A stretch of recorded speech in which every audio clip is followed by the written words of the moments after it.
அனைவருக்கும் வணக்கம். இப்போ நம்ம பார்க்க போகிறது நத்த நிலம் அப்படின்னா என்ன? நத்த நிலம் என்பது குடியிருப்பு பகுதி அனைத்துமே நத்தம் அப்படின்னு நாம் புரிஞ்சு வச்சுக்கணும். ஃபர்ஸ்ட் என்னன்னா, இந்த நத்தம்ங்கிற வகைப்பாடு எப்படி உருவானுச்சுன்னா 1856 வாக்கில் British government all over India எல்லாத்தையும் சர்வே பண்ணாங்க.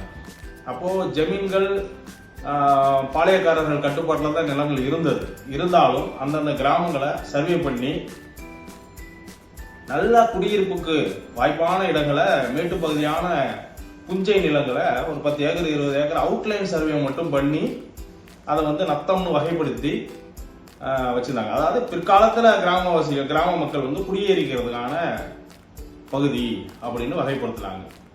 அதான் இது யாருக்கும் தனிநபருக்கு சொந்தமான நிலம் கிடையாது. இது அந்த கிராமத்துக்கு சொந்தமான நிலம். அந்த கிராமத்தில் என்ன பயன்பாட்டுக்கு?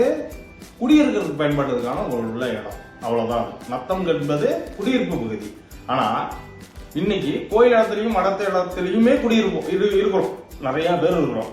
ஆனா இப்போ நத்தம் நிலவரி சட்டத்தில அரசு என்ன செஞ்சாங்க? 1992 குடியிருக்கிற பகுதி எல்லாத்தையும் அளந்தாங்க. அதாவது கோயில் இடத்துல குடியிருக்கவங்க மடத்த இடத்துல எல்லாத்தையும் அளந்து அதையும் நத்தமா வகைப்படுத்திட்டாங்க.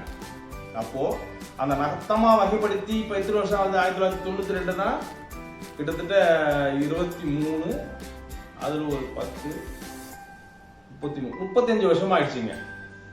இப்போ நத்தமா வகைப்படுத்திட்டாலே அதுக்கு பட்டா கொடுக்கணும். ஆனா அரசு என்ன சொல்லுது? அது கோயில் நத்தங்க. ரெவன்யூட்ட கேட்டீங்கன்னா அது கோயில் நத்தம், கோயில் பேர்ல இருக்குது. கோயில் பேர்ல இருந்தாலும் அதை வகைப்படுத்திட்டோம்ல, நத்தமா வகைப்படுத்திட்டோம்ல. அப்போ இந்த மக்களுக்கு பட்டா கொடுக்கறதுக்கான அதுவே போதுமான காரணம் இருக்குது அப்படிங்கறத நாம புரிஞ்சுக்கணும். அப்ப நத்தம் என்றால் என்ன? நத்தம் என்றால் குடியிருப்பு பகுதியை நத்தம்னு சொல்றாங்க. அது யார் கொடுத்தது?